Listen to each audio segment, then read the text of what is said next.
प्रधानमंत्री ने बताया कि जो कर्ज जो है मुद्रा योजना के तहत जो दिए गए या स्वनिधि योजना के तहत दिए गए, उसमें आधे से ज्यादा जो है वो महिलाओं ने लिए हैं। तो ये चीजें आपको साफ साफ फोकस जो है वो प्रधानमंत्री का दिखा रही है, और उसमें आज का ये बड़ा फैसला, इसे हम बार बार कह रहे हैं, महिलाओं को सीधा प्रभावित करने वाला। देवेंद्र।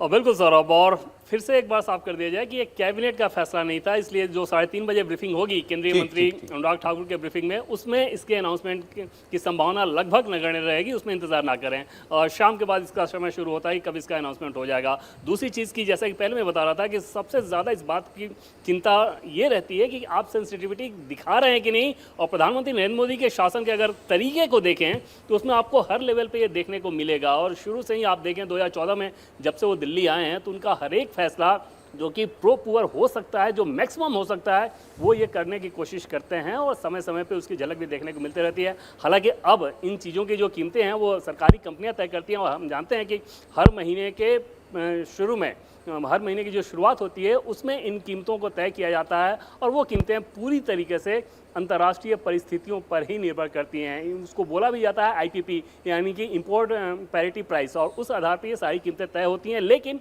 उसमें जो रूम होता है, उस रूम के आधार पर समय समय पर लोगों को राहत दी जाती है। पेट्रोल और डीजल के मामले में भी आपने देखा होगा कि किस प्रकार से राहत दी गई। उसके बाद ये भी कहा गया था कि जो विपक्षी दलों शासित राज्य हैं वो राहत नहीं दे रहे हैं, उन्हें ये राहत देनी चाहिए लोगों को अपने टैक्सेस में कटौती करके। तो वो सारी चीज़ अपनी जगह पे, लेकिन ऐसे समय में जबकि महंगाई है, लोग उससे प्रभावित हैं, गैस सिलेंडर की कीमत अगर 1100 रुपये से ज़्यादा है, तो लोगों की चिंता तो रहेगी ही। प्रधानमंत्री मोदी की भी वो चिंता थी, और उस लिहाज से ये एक फैसला कर लिया गया जो हमारे टॉप सोर्सेज बता रहे हैं। बस इंतज़ार इस बात का है, और समझा जा सकता है कि लोग भी कितने बेसब्री से इंतजार कर रहे हैं इस बात का कि कब इसका अनाउंसमेंट कर दिया जाए। सौरभ, ये और ठीक है। और दूसरा, विपक्ष ने इसे एक बड़ा मुद्दा बना, सिलेंडर अपने आप में एक बड़ा विषय बन गया, क्योंकि बार बार खासकर कांग्रेस ने जिस तरीके से हर राज्य के अंदर सस्ता सिलेंडर कहना शुरू किया, कर्नाटक में किया, हिमाचल में इसकी बात की, अब राजस्थान, मध्य प्रदेश, छत्तीसगढ़, तीनों राज्यों में कांग्रेस पार्टी इसका ऐलान कर रही है, तो उसको प्रीएम्प्ट भी एक तरीके से करने की कोशिश हमको समझी जानी चाहिए। अब ये जो वहां की जनता है वो देखेगी कि हमको 200 रुपये हमारी पॉकेट में अभी से बचना शुरू हो गया, तो हम उस तरफ देखें, या जो दूसरा कह रहा है कि हमको 500 रुपया बचेगा बाद में, उस पर देखें। देवेंद्र, लेकिन कोशिश तो है ये एक राजनीतिक प्रीएम्प्ट करने की।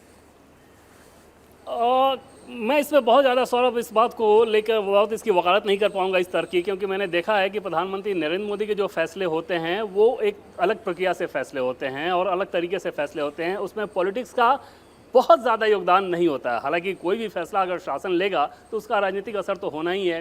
मैंने आपको बताया कि पहले भी कीमतों में कटौती की गई, और समय समय पे कीमतों में कटौती की जाती रही है। कीमतें बढ़ती भी हैं, आप नहीं जानते कि अगले लोकसभा चुनाव से पहले कीमतें कैसे बढ़ जाएंगी। लेकिन हाँ, राज्यों में जो चुनाव होने हैं, उन राज्यों के चुनाव में अपोजिशन द्वारा जो अटैक किया जाएगा उसको काउंटर करने के लिए एक बढ़िया हथियार बीजेपी नेताओं को जरूर मिलेगा, इसमें कोई दो राय नहीं। और दूसरी चीज़ की, बीजेपी भी सौरभ, आपको याद होगा कि जब अपोजिशन में थी, हाँ, तो उसमें किस प्रकार का प्रोटेस्ट होता था, सिलेंडर ले लेके प्रोटेस्ट किया जाता था बीजेपी के द्वारा तब की सरकार के खिलाफ। वही काम आज के विपक्षी दल कर रहे हैं बीजेपी की सरकार के खिलाफ, क्योंकि ये सीधे सीधे आम जनता से जुड़ा हुआ मसला है, तो इस पर राजनीति होनी स्वाभाविक है। और कीमतों में इजाफा होगा तो राजनीति होगी ही, और अगर कीमतों में कटौती की जाएगी तो जो सत्ताधारी पक्ष है वो ज़्यादा बढ़ चढ़ के बताने की स्थिति में रहेगा ही कि हम लोग ज़्यादा सेंसिटिव हैं, हम लोगों को राहत देते हैं, उसका पॉलिटिकल फायदा तो मिलना ही है। और ऐसा नहीं है, ये देखिए, सिलेंडर जो है, खास तौर पर जब चुनाव आता है तो कोई भी सरकार हो उसको पता रहता है कि मुझे ये मुद्दा कितना प्रभावित करने वाला है, लोगों के बीच ये कितना रेजोनेट कर रहा है। और सिलेंडर की कीमतें आज से नहीं, आज से 10 साल पीछे चली जाएगी। आप 2014 का चुनाव सोचिए, उससे पहले मनमोहन सिंह की सरकार थी, राहुल गांधी कार्यक्रम कर रहे थे यहीं दिल्ली में तालकटोरा स्टेडियम के अंदर। बड़ी मशहूर वो स्पीच एआईसीसी की मीटिंग है। देखिए, लेकिन इस अधिवेशन में मनमोहन सिंह जी, इतने सिलेंडर में काम नहीं चलता है, सिलेंडर से काम नहीं चलेगा, इसको 12 सिलेंडर कीजिए। और जो आप कह रहे हैं कैबिनेट का फैसला नहीं है, देवेंद्र जी सही बात कर रहे हैं, क्योंकि ये कैबिनेट फैसला नहीं कर सकती, क्योंकि कैबिनेट के अंडर में है नहीं ना पेट्रोल प्रोडक्ट्स की प्राइसेस। तो ये सीसीपीए का फैसला होगा। Cabinet committee on political affairs जो होती है वो इस तरह के फैसले करती है कि सरकार को जिन चीज़ों पे सीधा दबाव नहीं है या सीधा निर्णय नहीं कर सकते, उस पर सीसीपीए फैसला करती है कि हमें देश को कैसे आगे ले जाना है या कौन से नीतिगत निर्णय करने। तो ये सीसीपीए का फैसला होगा जब सरकार ने इस पर कोई बात तय की। लेकिन आपके 200 रुपये बचेंगे कि नहीं बचेंगे? सौरभ जी, हमारे तो हर्षवर्धन जी से बात कर रहे थे कि एलपीजी है कि पीएनजी है? पीएनजी गैस है, तो पीएनजी है। तो देखिए, तो यहाँ सौरभ जी, यहाँ बैठे सब पीएनजी वाले हैं हम। सौरभ नहीं, जी, लेकिन पीएनजी के लिए अच्छी खुश बात होना है, चाहिए तो हर्षवर्धन जी को, वो पहले ही सस्ती है सीएनजी की। पीएनजी सस्ती जी। सौरभ जी देखिए, सिलेंडर एक बड़ा परसेप्शन देता था कि 1200 रुपये सिलेंडर है, 1300 रुपये सिलेंडर है।